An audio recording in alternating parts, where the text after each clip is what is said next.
সঙ্গীন প্রণয়াসক্তি লিখেছেন সুরাইয়া রাফা। পর্ব ৯। ভোর হতে না হতেই গোল্ডেন গেট ব্রিজ দিয়ে ছুটছে গাড়ির বহর। কেবল গাড়ি নয়, ফরেনার, ট্যুরিস্ট থেকে শুরু করে স্থানীয় পথচারী সবাই গন্তব্যের উদ্দেশ্যে পা চালাচ্ছে আপন গতিতে। সান ফ্রান্সিসকোর ছোট শহরতলি ছাড়িয়ে মূল শহরে পা রাখলেই কেবল মনে হয় যান্ত্রিক গাড়ি ছাড়া মানুষ পায়ে হেঁটেও পথ চলে। এছাড়া জায়গাটা ট্যুরিজম এরিয়া হওয়ায় সর্বক্ষণই লোকে লোকারণ্য হয়ে থাকে। ছাদখোলা মার্সিডিজে বসে দিগ্ভ্রান্তির মতোই এদিক ওদিক তাকিয়ে মানুষ দেখছে ওরও, যেন হাজার বছর পরে এই প্রাণীকুলের দেখা পেল সে। আর এমনটা হবেই না বা কেন? গত ১ মাস ধরে ওই নির্জন শুনশান বাড়িতে থেকে থেকে বিরক্তি ধরে গিয়েছে ওর। ঘর কোনো হওয়ার দরুন টিকতে পেরেছে। বেহিক অন্য কেউ হলে আলবাত পাগল বনে যেত। তবে ওরও এই মুহূর্তে পাগলের মতোই উদ্ভট চাহনি ফেলে চারদিকে ঘুরে ঘুরে দেখছে, যেন পৃথিবীর মাটিতে আজই ওর প্রথম দিন। অরুর কাহিনী দেখে কীর্তিক হুট করে গাড়ির বাটনে প্রেস করে ছাদটা তুলে দিল। কীর্তিকের এমন কাণ্ডে অরু মুখ কালো করে ওর পানে চাইল। সুন্দর ফর্সা চেহারার সাথে এঁটে থাকা তীক্ষ্ণ চোয়ালটা শক্ত হয়ে আছে বরাবরের মতোই। চোখের সৌন্দর্যে সামিল হয়ে আছে কালোরাঙা চৌকা রোদ চশমাটা। রাস্তার দিকে একধ্যানে তাকিয়ে থাকা থেকে শুরু করে এক হাত দিয়ে ড্রাইভ করা প্রত্যেকটা কাজেই উপচে পড়ছে নজর কাড়া আভিজাত্য আর পুরুষত্ব। এই পুরুষের প্রতি যে কেউ এক দেখায় ফিদা হতে বাধ্য। তবে তার আচার আচরণ এমন অমানবিক কেন, ভাবছে ওরু। কারণ এই বাহ্যিক সৌন্দর্যের সাথে ভেতরের মানুষটার যে কোনোরূপ মিলই খুঁজে পায় না ও। আমাকে দেখা বন্ধ কর, আমি ডিস্ট্র্যাক্ট হচ্ছি। তৎক্ষণাৎ চোখ নামিয়ে নিজের হাতের দিকে চাইল ওরু। সাফেদ রঙা ব্যান্ডেজ হাতে নিয়ে আজ প্রথম দিন ভার্সিটিতে যাচ্ছে ও। আর এই ব্যান্ডেজ করা ক্ষতটা অন্য কারো নয়, বরং ওর পাশের মানুষটার দ্বারাই তৈরি। যদিও কীর্তিক সবসময় গোমরা মুখেই থাকে, তবুও রাতের সেই ভয়ানক কোল্ড হার্ট আর অগ্নি দৃষ্টিরত কীর্তিকের সাথে এখনকার কীর্তিকের দিন রাত তফাৎ। আজ প্রথম দিন, তাই কীর্তিকের সাথেই যাওয়ার সুযোগ পেয়েছে ওরু। কারণ কীর্তিক ওই একই ভার্সিটির প্রফেসর। তবে কীর্তিক এটাও সাফ সাফ জানিয়ে দিয়েছে, আজই ফার্স্ট আর আজই লাস্ট। এরপর আর ও কখনো অরুকে নিয়ে যেতে পারবে না। তার বদলে অরুর জন্য বরবাদ করা হয়েছে একটা ছোট সাইজের প্যাডেল বাইক বা সাইকেল। সফেদ ব্যান্ডেজটা নখ দিয়ে খুঁড়তে খুঁড়তেই অরু যখন নানান অযাচিত চিন্তায় বিভোর, ঠিক তখনই আপন সুরে বেজে উঠল ওর মুঠোফোনটা। কোনো এক কারণে অনেকটা তড়িঘড়ি করেই ফোনটা কানে তুলল অরু। ওপাশের ব্যক্তিকে কিছু বলার অবকাশ না দিয়েই অরু বলল, হ্যালো নীলিমা, অবশেষে ফোন করলি তুই? জানিস কাল সারা রাত তোকে ফোনে কতবার ট্রাই করেছি, একবারও কল তুলিসনি তুই। ওরও যতটা উচ্ছ্বাস নিয়ে কথাগুলো বলল, নীলিমার কণ্ঠস্বর ছিল ততটাই নির্জীব আর ক্লান্ত। ও বলল, আমি বুঝতে পারিনি এটা তুই। তাছাড়া কাল সারা রাত হসপিটালে ছিলাম, ফোন হাতের কাছে ছিল না। ওরও জিজ্ঞাসা করে, কেন, কি হয়েছে, তুই ঠিক আছিস? হ্যাঁ রে, আমি ঠিকই আছি, কিন্তু তিথি। তিথি নামটা শোনা মাত্রই ওরুর মনে পড়ে যায় সেদিনের তিথির করা অজস্র অপমানের কথা। পাছে এসে ভোর করে তিথির প্রতি একরাশ ঘৃণা আর বিরক্তি। তবুও কথা আগাতে জিভ দিয়ে সামান্য ঠোঁট ভিজিয়ে ওরু শুধায়, কি হয়েছে? নীলিমা কাঁদো কাঁদো গলায় বলে, জানি না ওরু, হুট করে আমাদের তিথির মতো চঞ্চল হাসি খুশি মেয়েটার সাথে এরকমটা কেন হলো? কি হয়েছে সেটা তো বল। মাত্র একদিনে ওর সাথে অনেক কিছু হয়েছে ওরু। কিছু তুচ্ছ কারণে ভার্সিটি তিথির ছাত্রত্ব বাতিল করে দিয়েছে। আর ঠিক সেই দিনই হুট করে ওর বাবার এত বড় পজিশনের জবটাও চলে গিয়েছে। একদিনের ব্যবধানে ওর বাবার ক্যারিয়ার সব শেষ হয়ে গিয়েছে। তাহলে ওর মনের অবস্থাটা একটাবার ভাব। আর সব থেকে আশ্চর্য ব্যাপার হলো তিথির বাবা জেকে গ্রুপের মার্কেটিং ডিপার্টমেন্টের কর্মকর্তা ছিলেন। বহু বছরের ক্যারিয়ার হুট করেই শেষ। বলতে বলতে অনেকটা কান্নাই করে দেয় নীলিমা। তাহলে হসপিটালে কেন ছিলি? এতগুলো শক একসাথে নিতে পারেননি তিথির আম্মু। এসব ঘটনায় কাল রাতে হুট করেই উনি স্ট্রোক করে বসেন, তাই সেখানে ছিলাম সারা রাত। কথাগুলো শুনে অরুরও খারাপ লেগেছে, কিন্তু ওর তো এখানে কিছুই করার নেই। তাই অরু চাপা নিঃশ্বাস ছেড়ে জিজ্ঞাসা করলো, আন্টি এখন কেমন আছেন? আগের চেয়ে বেটার। এখন বল তোর খবর কি অরু? নীলিমাকে তৎক্ষণাৎ থামিয়ে দিয়ে অরু বলে, আমার কথা পরে বলবো।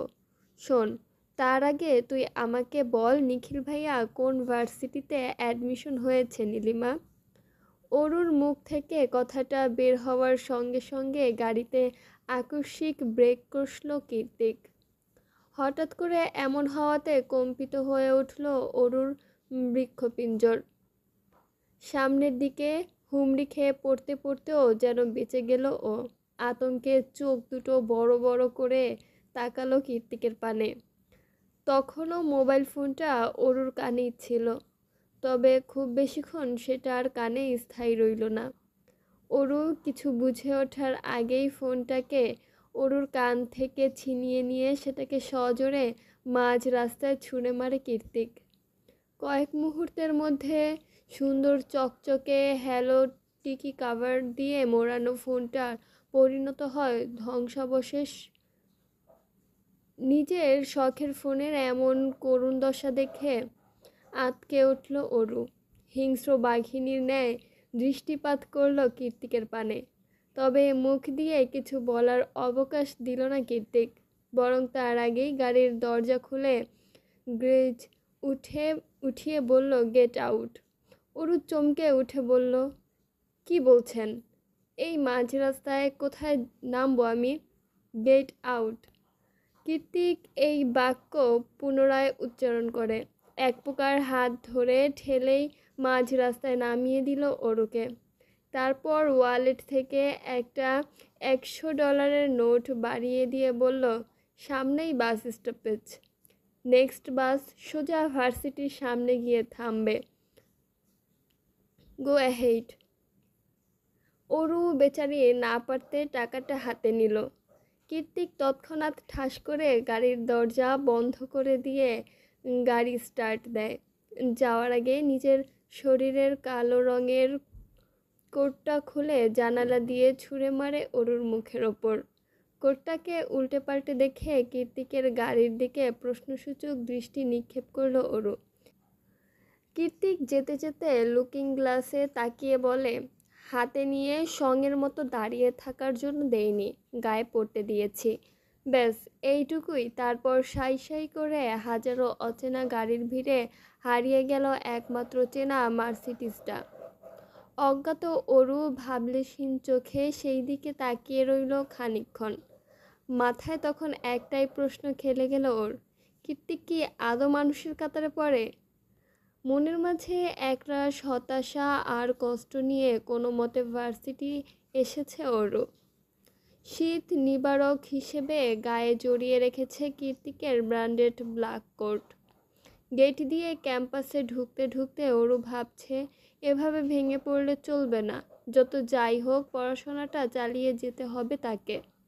তবে সে ভাবনারা বেশি দূর এগোতে পারল না। নিজেকে নিজেই মোটিভেশন দিতে দিতে কখন যে হাজারো অচেনা অপরিচিত মুখের ভিড়ে কাঙ্ক্ষিত পরিচিত শ্যামপুরুষের মুখখানা চোখের সামনে চলে এলো, সে কথা ঠাউর করতে পারল না ওরু। ঠিক আগের মতোই ক্যাম্পাসের প্রশস্ত সিঁড়িতে আসন পেতে কানে হেডফোন লাগিয়ে বই পড়ছে সে। হঠাৎ করে কি জানি কি হয়ে গেল, ছলাৎ ছলাৎ ঢেউ তুলে জোয়ার আসার মতো বনবাসী হলো মনের নদী। মুখ থেকে অজান্তেই বেরিয়ে এলো খুব পরিচিত সেই চেনা নাম, নিখিল ভাই। চারদিকে কে আছে কে নেই কিছুই আর চোখে পড়ল না অরুর, বরং নিষ্পলক হয়ে দ্রুত পায়ে এগিয়ে যেতে লাগলো সেই চেনা মুখের মানুষটার দিকে। তবে পুরোপুরি কাছে যাওয়া হলো না, তার আগেই নিখিলের কাছে পৌঁছে গেল ভিনদেশি দুজন সুন্দরী আগন্তুক রমণী। কয়েক মুহূর্তের মধ্যেই তাদের সাথে হাসি ঠাট্টায় মাতোয়ারা হয়ে উঠলেন নিখিল। তাই অরুর আর সেদিকে পা বাড়ানোর সাহস হলো না, বরং দূর থেকেই নিখিলের হাস্যোজ্জ্বল মুখের পানে চেয়ে শুধালো, আপনি ভালো আছেন নিখিল ভাই? অরুর থেকে কয়েক মিটার দূরত্বে দাঁড়িয়ে এই পুরো ব্যাপারটা দু হাত মুষ্টিবদ্ধ করে স্ক্যান করে নিল আরেকজন। তবে সেটা অন্য কেউ নয়, অরুতে ভীষণভাবে আসক্ত এক ছন্নছাড়া পুরুষ, মিস্টার জায়ান কীর্তিক চৌধুরী। অরু বাসে আসলেও অরুর পরেই ভার্সিটিতে প্রবেশ করেছে কীর্তিক, কারণ ও গাড়ি নিয়ে বাসের পেছন পেছনেই এসেছে। তারপর ক্যাম্পাসে ঢুকতেই এই কাহিনী। তবে আশ্চর্যের বিষয় হলো এই মুহূর্তে কীর্তিকের চোখে মুখে কোনো গম্ভীরতার লেশ মাত্র নেই, বরং ঠোঁটের কোণে আটকে আছে একটা রহস্যজনক কপট বাঁকা হাসি। কপট হাসিটা ধরে রেখেই কীর্তিক অস্ফুটে বলে, আমার বোকা পাখি, সত্যিটা জানলে কতই না কষ্ট হবে তোর জান, but I'm okay with that, cause তুই শুধু আমার। অরু আজ কার মুখ দেখে ঘুম থেকে উঠেছিল কে জানে। প্রথম দিন ভার্সিটিতে আসার উদ্দেশ্যে বের হওয়ার পর থেকেই একটার পর একটা ঝামেলা লেগেই আছে পেছনে। প্রথমে কীর্তিকের মতো বদমেজাজি লোকের সাথে বের হতে হলো, তারপর রাস্তায় বিশাল অঘটন, একটু আগে নিখিল ভাইয়ের সাথে দেখা হয়েও হলো না, আর এখন ক্লাস থেকে বের করে দিল কীর্তিককে। এখন অবশ্য দোষটা কীর্তিকের নয়, অরুরই বেশি ছিল। ক্লাসের মধ্যে বাইরে উকিঝুঁকি দিয়ে নিখিল ভাইকে খুঁজতে গিয়েই বেঁচেছে বিপত্তি। ভরা ক্লাসে সবার সামনে কীর্তিক এক রাম ধমক দিয়ে ক্লাস থেকে বের করে দিয়েছে অরুকে।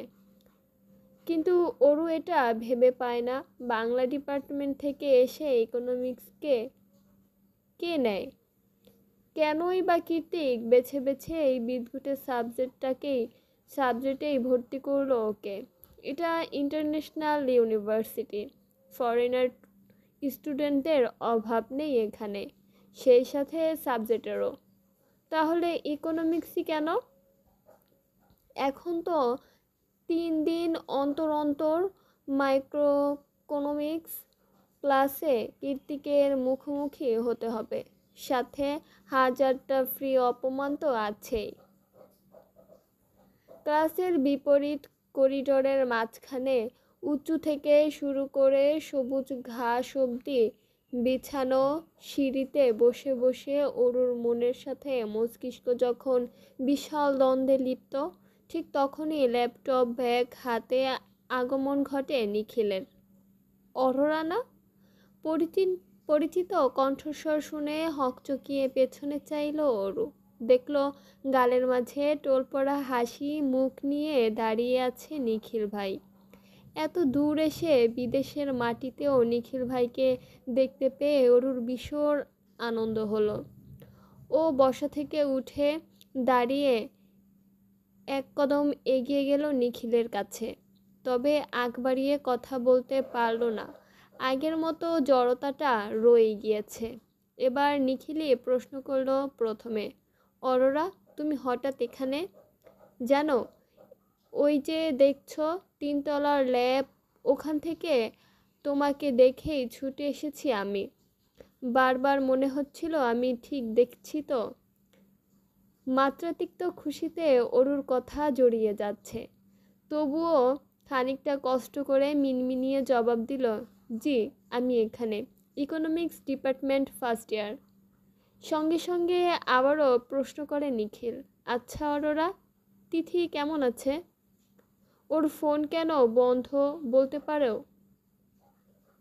তিথিকে নিয়ে নিখিলের এত বেশি কৌতূহল আর উদ্বেগ দেখে ফাটা বেলুনের মতো চুপসে গেল অরুর হাস্যোজ্জ্বল মুখটা। অন্যদিকে ক্লাসের বিশাল ঠাই লাগানো জানালার ফাঁক দিয়ে এক পলক ওদের দিকে চাইল কীর্তিক।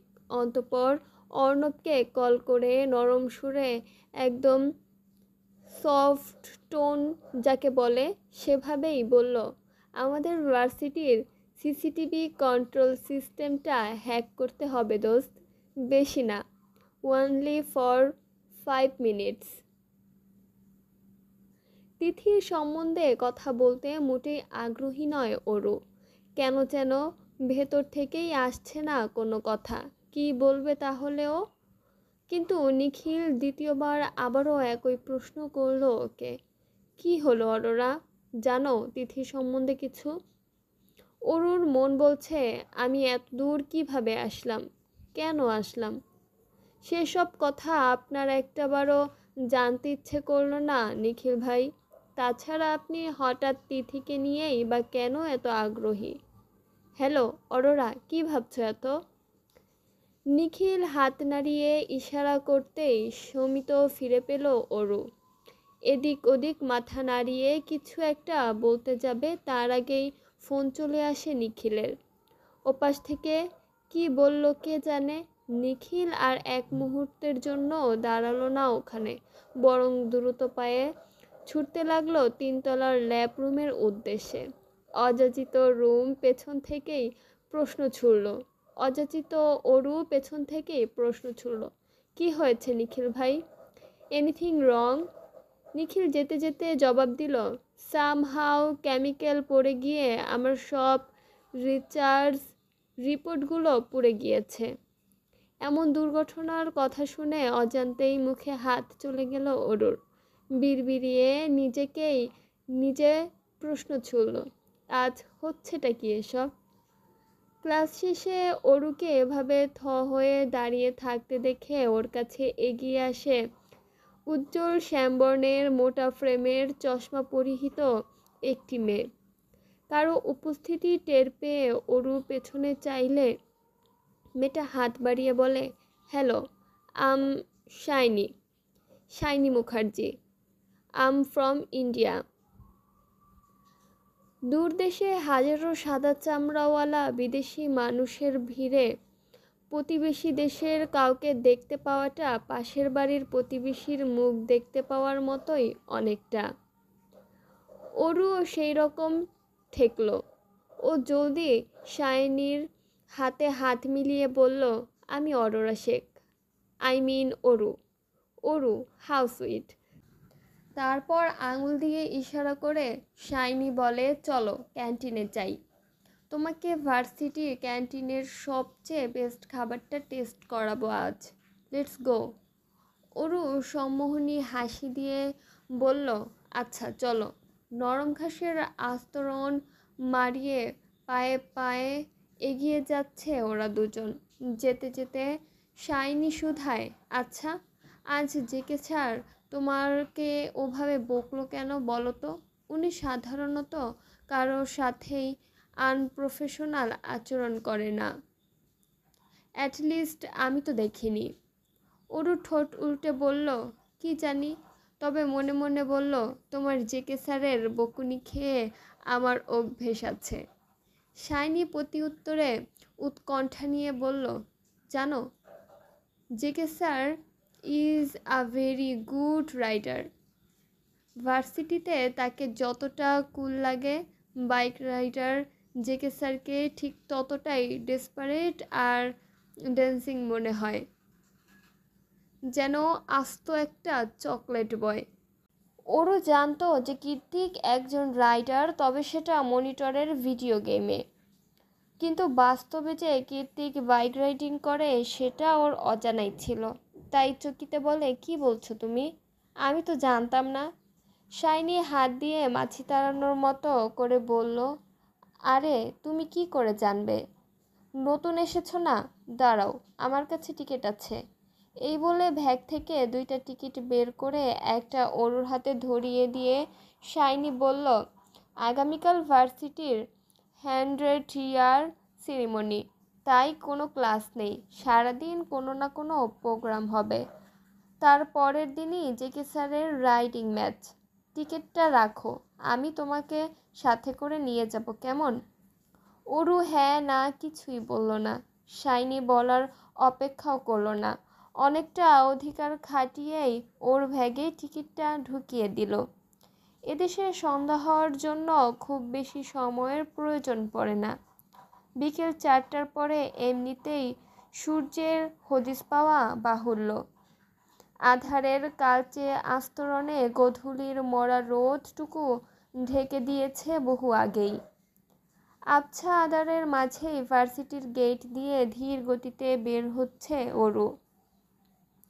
ওদিকে গেটের বাহিরে গাড়িতে হেলান দিয়ে শটান দাঁড়িয়ে আছে কীর্তিক। আপাতত ঘড়ির দিকে তাকিয়ে অরুর গতিবেগ গণনা করাটাই ওর মোক্ষম কাজ মনে হচ্ছে। অরু যখন একদম সামনে এসে দাঁড়ায় ঠিক তখনই ঘড়ি থেকে চোখ সরিয়ে কীর্তিক বলল, হোয়াই সো লেট? অরু জবাব দেয় না, উল্টে অবিশ্বাসের নজরে কীর্তিকের মুখশ্রীর পরখ করে মনে মনে বলে, এই গুমড়োমুখ লোকটা এত মেয়েদের ক্রাশ, সব মেয়েরা রাইডার রাইডার করে নাচছে, কি এমন রাইড করেন উনি? অরুর এমন খুঁটিয়ে খুঁটিয়ে পরখ করা দেখে কীর্তিক ভুরু কুঁচকে বলল, হোয়াট? অরু লাফিয়ে উঠে দূরত্ব বাড়ালো। কি হলো? দূরে সরে কেন গেলি? কাছে আয়। কাছে কেন আসবো? কীর্তিকের নির্লিপ্ত জবাব, আমি আসতে বলেছি তাই আসবি, আয় বলছি। প্রতি উত্তরে অরু কিছু বলবে তখনই গেটের কাছে আগমন ঘটে দ্য ক্রাশ বয় নিখিলের। হাতে সাইকেল নিয়ে দাঁড়িয়ে আছে সে। অরুকে দেখা মাত্রই নিখিল আন্তরিক হেসে বলল, আরে অরোরা, বাসে যাবে নাকি? চলো, তোমায় এগিয়ে দিচ্ছি আমি। অরু তো খুশিতে বাকরুদ্ধ, এ যেন মেঘ না চাইতেই জল। ও কীর্তিকের মুখের দিকে তাকিয়ে মুখ কাচুমাচু করে বলল, ইয়ে ভাইয়া, আসলে কি? তীরের ছিলের মতো একটা ভুরু উঁচিয়ে শব্দটা উচ্চারণ করে কীর্তিক। অরু বলতে ভয় পাচ্ছে কীর্তিককে, তবে এই মুহূর্তে নিখিলের সাথে বাড়ি যাওয়ার মতো এত বড় সুযোগটাও হাতছাড়া করতে চাইছে না মোটেই। তাই বুকের মাঝে অনেকটা সাহস জুগিয়ে বলল, আমি নিখিল ভাইয়ের সাথে যেতে চাই। Yeah sure. একেবারে এক বলে ছক্কা হাঁকানোর মতোই ভেতরটা ইয়াহু বলে চেঁচিয়ে উঠল অরুর। হাসিতে এখানেই লাফাতে ইচ্ছে হচ্ছিল ওর, কিন্তু সেটা বড্ড বেমানান দেখায়, তাই চুপচাপ গিয়ে সাইকেলের পেছনে উঠে পড়ল ও।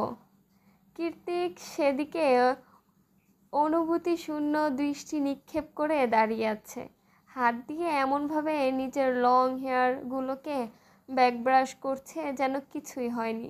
Everything is all right. Cycle চলতে শুরু করলেই কীর্তিক মাটির দিকে তাকিয়ে গুনতে শুরু করলো, 5, 4, 3, 2, 1 অ্যান্ড 0। সঙ্গে সঙ্গে রাস্তার মাঝখানে ঝনঝন করে কিছু একটা পড়ার শব্দ হলো। তৎক্ষণাৎ ওর ঠোঁটে খেলে গেল অদ্ভুত সেই তৃণ হাসি। হুট করেই সাইকেলের টায়ার কি করে পাংচার হয়ে গেল বুঝে উঠতে পারল না নিখিল। অবশ্য এই মুহূর্তে সে বোঝার মতো অবস্থাতেও নেই। হাত পা ছিলে ছুলে যা তা অবস্থা হয়ে গিয়েছে। ওরও নিজেও অনেকটা ব্যথা পেয়েছে। কীর্তিক দ্রুত এগিয়ে এসে ব্যস্ত ভঙ্গিতে শুধালো, are you all right mister নিখিল? প্রতি উত্তরে নিখিল আদৌ জবাব দিল কি দেয়নি, তার জন্য এক মুহূর্ত অপেক্ষা না করে কীর্তিক দ্রুত অরুকে কোলে তুলে নিয়ে যেতে যেতে বলে, ওকে বাই দেন। অরুকে কোলে তুলতেই অরু অবাক হয়ে জোরে জোরে বলল, আরে আরে, নিখিল ভাই পড়ে আছে আর আপনি আমাকে নিয়ে চলে যাচ্ছেন? কৃতিক হাঁটতে হাঁটতে জবাব দেয়, হ্যাঁ, কারণ আমি তোর নিখিল ভাইয়ের প্রতি একটুও ইন্টারেস্টেড না। আমি যার প্রতি ইন্টারেস্টেড তাকে সাথে করেই নিয়ে যাচ্ছি। কি বলেন, কার প্রতি আগ্রহী? কৃতিক দুহাতে আগলে রাখা অরুর দিকে তাকিয়ে কটমটিয়ে বলল, বিলিভ মি অরু, তুই আর একটাও বাড়তি কথা বললে আমি তোকে এখানেই ফেলে চলে যাব।